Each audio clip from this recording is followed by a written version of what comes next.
In the quiet suburban neighborhood of Crestwood, a house stood with an unsettling reputation. The tales that circulated were whispered by neighbors, a chilling warning to the curious and the unwary.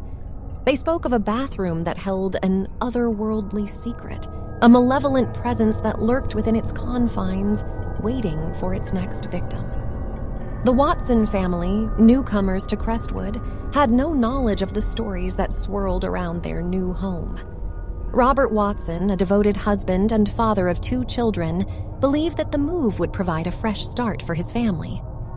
His wife Emily and their 2 young children, Sarah and James, were equally enthusiastic about their new beginning. Their excitement waned, however, as strange occurrences began to unfold. It started innocently enough. An unexplained chill that settled over the bathroom, despite the thermostat being set to a comfortable temperature.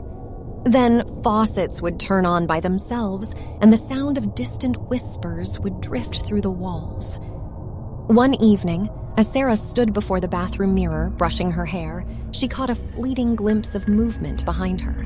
Startled, she turned, only to find an empty bathroom.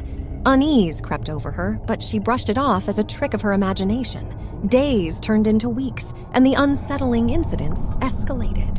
Emily would hear faint cries echoing through the walls, whispers that seemed to beckon her into the bathroom. Robert noticed an eerie mist that would occasionally envelop the room, dissipating as quickly as it appeared. James, the youngest of the Watsons, complained of having vivid nightmares whenever he used the bathroom. He spoke of a shadowy figure that would lurk just beyond the bathroom door, its presence suffocating and menacing. Despite their mounting fears, the Watsons tried to rationalize the occurrences. They blamed the old pipes for the strange noises and dismissed the shadowy figures as mere figments of their imagination. But the unease lingered, a gnawing doubt that refused to be silenced. One night, as the family gathered around the dinner table, a loud crash echoed from the bathroom. Emily's eyes widened with fear as she excused herself and hurried to investigate. The bathroom mirror had shattered, its fragments scattered across the floor. But what caught Emily's attention was the message etched into the misted surface. Ominous words that sent a chill down her spine. "Join me." The Watsons' attempts to seek help from experts were met with skepticism. The paranormal investigator they consulted brushed off their concerns as mere superstitions, insisting that there was a logical explanation for everything. But the unease that had settled over their home was undeniable, and the Watsons knew that they were facing something far more sinister than they had ever imagined. One fateful night, as a thunderstorm raged outside, the family gathered in the living room, seeking comfort in each other's presence. The power flickered, plunging the house into darkness.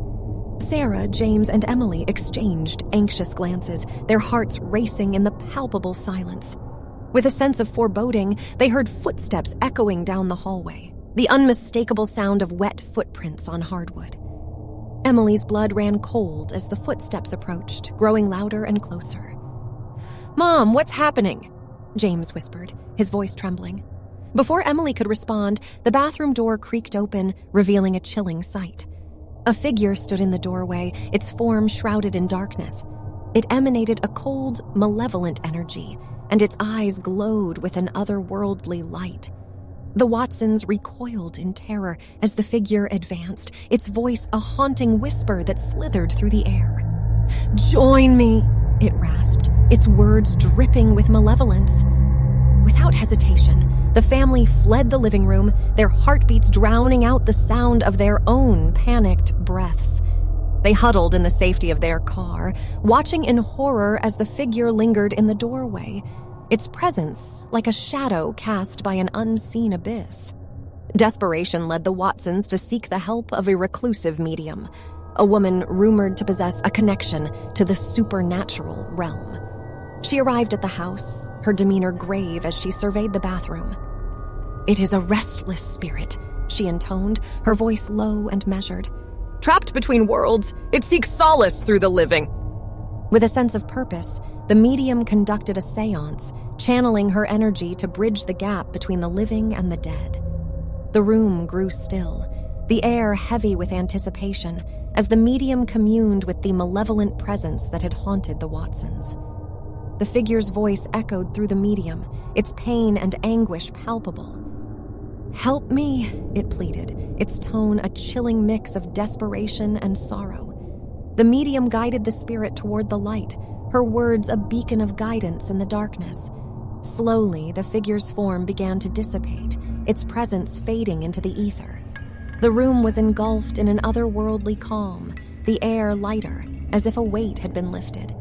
The medium turned to the Watsons, her gaze kind but knowing. "It is gone," she assured them. "The spirit has found its peace." As the days passed, the Watsons felt the heavy shroud of fear and unease lift from their home. The bathroom, once a nexus of malevolent energy, had become a place of solace, its walls no longer haunted by a tormented presence. The Watsons had faced the darkness head-on, their unity and determination prevailing over the malevolent spirit that had sought to claim them. As they moved forward, forever changed by their encounter with the supernatural, they knew that their bond was unbreakable, a testament to the power of love and resilience in the face of unimaginable horrors.